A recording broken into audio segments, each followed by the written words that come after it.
Cancer की बीमारी आज बड़ी तेजी से आम हो रही है, बीमारियां बड़ी तेजी से आम हो रही हैं।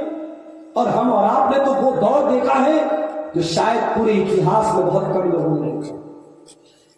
पिछले कई 100 सालों में ऐसी बीमारी, ऐसा वायरस नहीं देखा गया कि बाप मर गया हो और बेटा अपने बाप की लाश को हाथ लगाने को तैयार। बनारस के नदी के घाट के किनारे लाशें पड़ी हैं, हमारे गैर मुस्लिम भाइयों को कोई जलाने वाला नहीं है, लाशें नदी पर तैर रही हैं। कोरोना के दौर में हमने वो मंजर भी देखा था, उन लाशों को गुजार लगाने वाला। मुंबई के हमारे कुछ दोस्तों ने बताया, बाप मर गया, बेटा अपने बाप की लाश को, जनाजे को हाथ लगाने को तैयार नहीं, कूड़े की गाड़ी में रख के लाश को लेके जाया जा रहा है। ये मंजर मेरे भाइयों पूरे इतिहास में किसी ने देखा, हम पूरी इंसानी तारीख में शायद ये मंजर ना आया हो।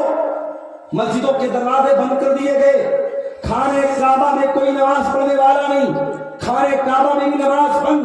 ईद की नमाज हमने घर में पढ़ी, बकरीद की नमाज हमने घर में पढ़ी, ये मंजर भी हमने मेरे भाइयों देखा है। और कुरान कहता है फलौला इज़ जाअहुम बासुना तदर्रू वलाकिन क़सत क़ुलूबुहुम व ज़य्यन लहुमुश शैतानु मा कानू यअमलून। मेरे बंदो, जब हमारा अज़ाब आया, हमारी तरफ से तकलीफ आई, आजमाइश आई, बीमारी आई, तो होना तो ये चाहिए था कि तुम गिड़गिड़ाते, तुम तौबा करते, तुम अल्लाह से माफी मांगते, तुम सुधर जाते, तुम इस्लाह कर लेते। लेकिन नहीं, वलाकिन क़सत क़ुलूबुहुम, उनके दिल सख्त हो गए, दिल कठोर हो गए। शराबी तब भी शराब पीते रहे, ज़ानी तब भी ज़िना करते रहे, हरामखोर तब भी हराम खाते रहे, बेपर्दा लड़कियां घूमने वाली तब भी बेपर्दा घूमती रही। किसी बुराई में कमी नहीं आई, किसी गुनाह में कमी नहीं आई। मेरे प्यारे साथियों, बीमारियां हमसे पूछ के नहीं आएगी।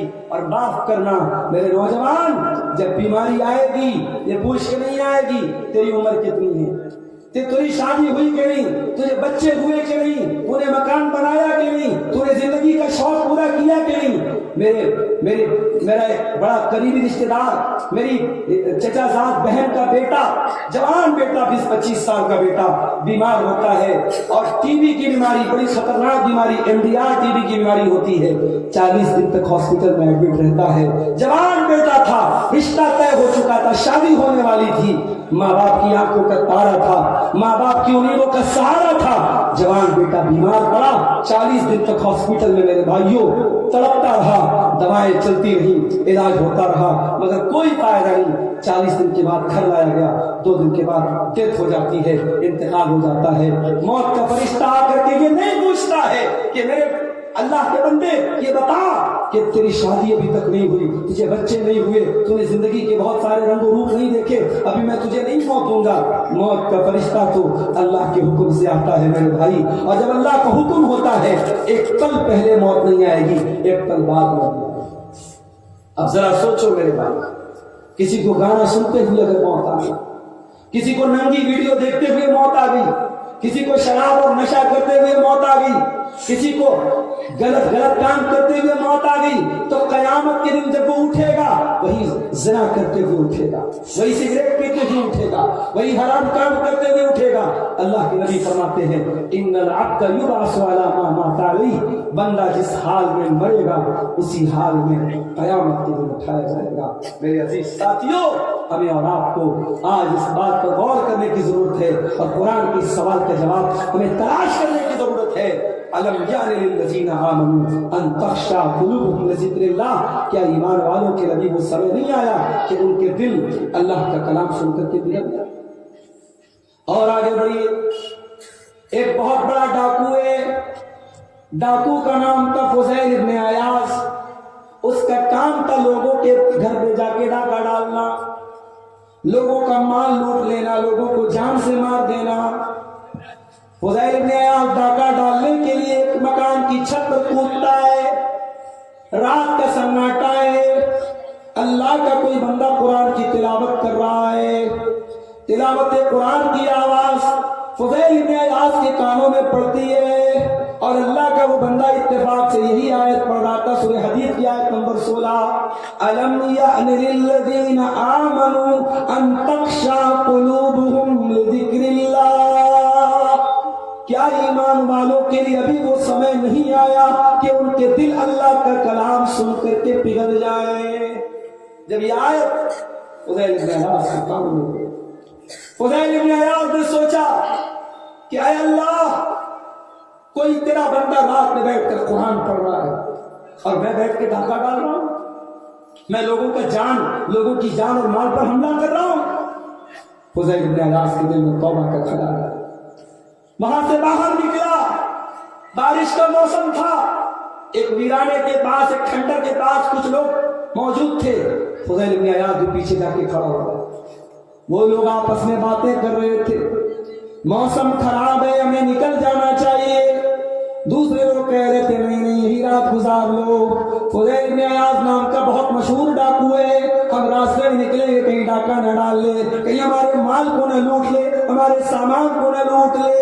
فضیل بن عیاض کی آنکھوں سے آنسو آ گئے، اے اللہ تیرے بندے آج مجھ سے ڈرتے ہیں، اے اللہ اتنا ڈر تو اگر اللہ سے لوگوں کے دل میں پیدا ہو گیا ہوتا تو لوگ ولی بن جاتے، لوگ متقی بن جاتے، لوگ پرہیزگار بن جاتے۔ فضیل بن عیاض نے سچی توبہ کی اور وہیں سے یہ عہد کیا کہ اب ساری زندگی میں اپنے آپ کو اللہ کے گھر سے جوڑ دوں گا، مسجد حرام سے، خانہ کعبہ سے جوڑ دوں گا۔ اور اس کے بعد فضیل بن عیاض کی ساری زندگی خانہ کعبہ کے پاس گزرتی ہے اور اپنے دور کے بہت بڑے عالم، بہت بڑے زاہد اور بہت بڑے اللہ والے جانے جاتے ہیں۔ قرآن کی ایک آیت فضیل بن عیاض کے دل کی دنیا کو بدل دیتی ہے۔ میرے پیارے ساتھیوں، ہمارے دل کی دنیا کب بدلے گی؟ میں پھر وہی آیت پڑھ رہا ہوں، أَلَمْ يَعْنِ لِلَّذِينَ آمَنُوا أَن تَخْشَعَ قُلُوبُهُمْ لِذِكْرِ اللَّهِ۔ اے ایمان والو، وہ سمے کب آئے گا، وہ ٹائم کب آئے گا جب اللہ کا کلام سن کر کے تمہارے دل پگھل جائیں گے؟ اچھا، قرآن کو پڑھنا بھی بڑے ثواب کا کام ہے اور قرآن کو سننا بھی بڑے ثواب کا کام ہے۔ قرآن کو سننے میں بھی بہت ثواب ہے۔ ہمارے نبی قرآن پڑھتے بھی تھے اور قرآن سنتے بھی تھے۔ آئیے ایک واقعہ آپ کو سناتا ہوں، بخاری کی روایت ہے۔ اللہ کے نبی کے پاس ایک صحابی آتے ہیں، نام نوٹ کر لو، عبداللہ بن مسعود۔ عبداللہ بن مسعود ایک بڑے دبلے پتلے صحابی، سنگل پسین کے، اتنے دبلے پتلے تھے کہ ایک مرتبہ پیڑ کے اوپر چڑھ کے مسواک توڑ رہے تھے اور ہوا بہت تیز چل رہی تھی اور ان کی پتلی پتلی ٹانگیں ہوا میں لہرا رہی تھی، تو صحابہ کرام ہنسنے لگے، مذاق اڑانے لگے۔ اللہ کے رسول نے پوچھا کیوں ہنس رہے ہو؟ کہا اے اللہ کے نبی ذرا دیکھیے نا، عبداللہ کی ٹانگیں کتنی پتلی پتلی ہوا میں لہرا۔ آپ نے کہا اے لوگو، تم عبداللہ کی ٹانگوں کا مذاق اڑا رہے ہو، لہما اسقل فی المیزان من احد۔ قیامت کے دن جب اللہ تعالیٰ میزان کے اوپر، ترازو کے اوپر جب اعمال کو تولے گا تو عبداللہ بن مسعود کی پتلی پتلی ٹانگیں احد پہاڑ سے بھی زیادہ وزندار ہوں گی۔ اس کا مطلب یہ ہوا کہ کسی کی باڈی اگر کمزور ہے، کسی کا جسمانی سراپا کمزور ہے لیکن ایمان مضبوط ہے، عمل مضبوط ہے، کیریکٹر مضبوط ہے، تو اللہ تعالیٰ کے اس کا مقام بلند ہے۔ دنیا اس کو کیا سمجھتی ہے یہ میٹر نہیں کرتا، اللہ کے آپ کا ایمان دیکھا جائے گا، آپ کی باڈی، آپ کی خوبصورتی، آپ کا بال، آپ کی جو ہے آپ کے جو ہے شریر کتنا تگڑا ہے، اللہ تعالیٰ کے میٹر نہیں کرتا، آپ کا ایمان اور عمل اللہ تعالیٰ کا میٹر۔ عبداللہ بن مسعود اللہ کے نبی کے پاس آتے ہیں۔ اچھا، عبداللہ بن مسعود قرآن بہت اچھا پڑھتے، جب یہ قرآن پڑھتے تو اللہ کے نبی فرماتے ہیں اگر کسی کو قرآن بالکل تازہ تازہ سننا ہو، جیسا قرآن نازل ہوا ہے ویسا سننا ہو تو عبداللہ سے قرآن سنو۔ اللہ کے نبی فرماتے ہیں عبداللہ چلو تم مجھے قرآن پڑھ کے سناؤ۔ اے اللہ کے نبی میں آپ کو قرآن کیسے پڑھ کے سناؤں؟ یہ قرآن تو آپ ہی کے اوپر اترا ہے، آپ تو خود صاحب قرآن ہے، آپ کے اوپر قرآن اترا ہے، میں آپ کو قرآن کیسے پڑھ کے سناؤں؟ آپ نے کہا عبداللہ آج میرا جی چاہ رہا ہے کہ میں دوسرے کے منہ سے قرآن سنوں، میں تو قرآن پڑھتا ہی رہتا ہوں، آج میں قرآن کو سننا چاہتا ہوں تو مجھے قرآن پڑھ کے سناؤ۔